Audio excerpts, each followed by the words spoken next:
Hey everyone, and welcome. Today we're diving deep and building our vocabulary with 20 really powerful words. These are the words you need for describing, the darker, more difficult side of human nature. For when you need to be super precise about people's flaws and the fallout they cause. So here's our game plan. We're going to start with the roster of reprobates, basically the people who are causing all the trouble. Then we'll get into their playbook for perfidy. That's all the wicked stuff they do. After that, we'll explore the mindset behind it all from just plain annoying to arrogant. And finally, we'll look at the sordid aftermath. Trust me, grouping them like this will really help them stick in your brain. You've been there, right? You're trying to describe someone or something, and you're just fumbling for that perfect word that really nails the specific kind of awfulness you're talking about. Well, let's fix that. Today, we're going to give you the tools to see and describe the world with a whole new level of clarity. First up, let's talk about the people themselves. This section is all about the nouns and adjectives we use to pin down these, let's call them troublesome individuals.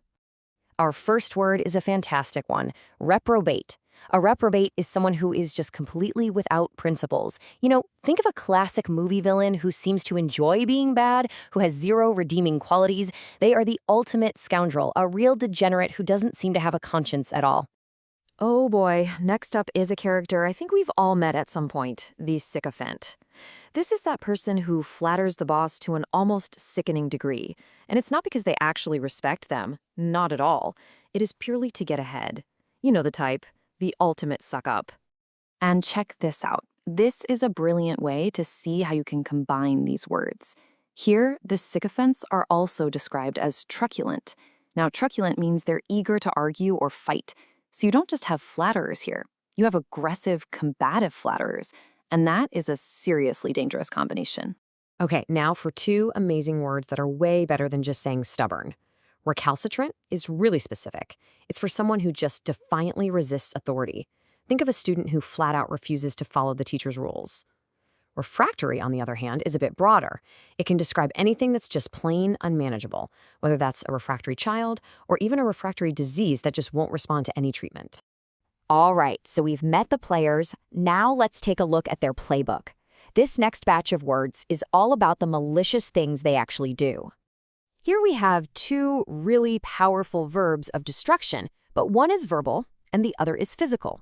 To revile someone is to just tear them to shreds with hateful, nasty, insulting words.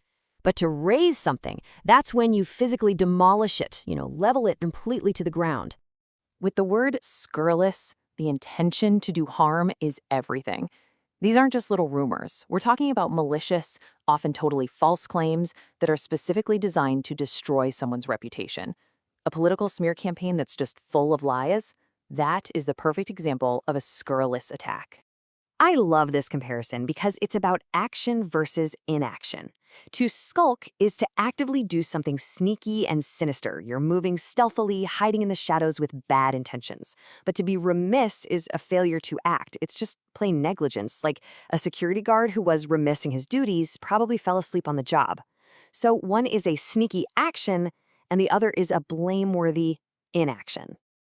All right, let's switch gears and get inside their heads. Our next section is all about the internal attitudes and the flawed ways of thinking that often fuel all this bad behavior. So just a quick heads up here. The words in this section kind of broaden our theme a bit. We're shifting from things that are purely evil to include flaws that are more contemptible, like immaturity and arrogance, but they're all part of the same big family of difficult human traits. Here are two brilliant words for immaturity. Puerile just means childishly silly. Think of like playground-level humor. But sophomoric, that adds a whole other layer of arrogance. It's the immaturity of someone who thinks they know everything, but in reality, they're just overconfident and kind of clueless. So puerile is silly, sophomoric is silly and pretentious. Oh man, we all know a querulous person. It's that person who is always complaining and always in that whining, irritable kind of way. You can picture a customer who is just never happy, constantly finding something new to whine about in that petulant tone. That person is querulous. Now this is a whole other level of self-centeredness. A solipsistic person isn't just selfish. They act like other people's feelings and perspectives literally don't exist. It's like their own mind is the only thing that's real to them.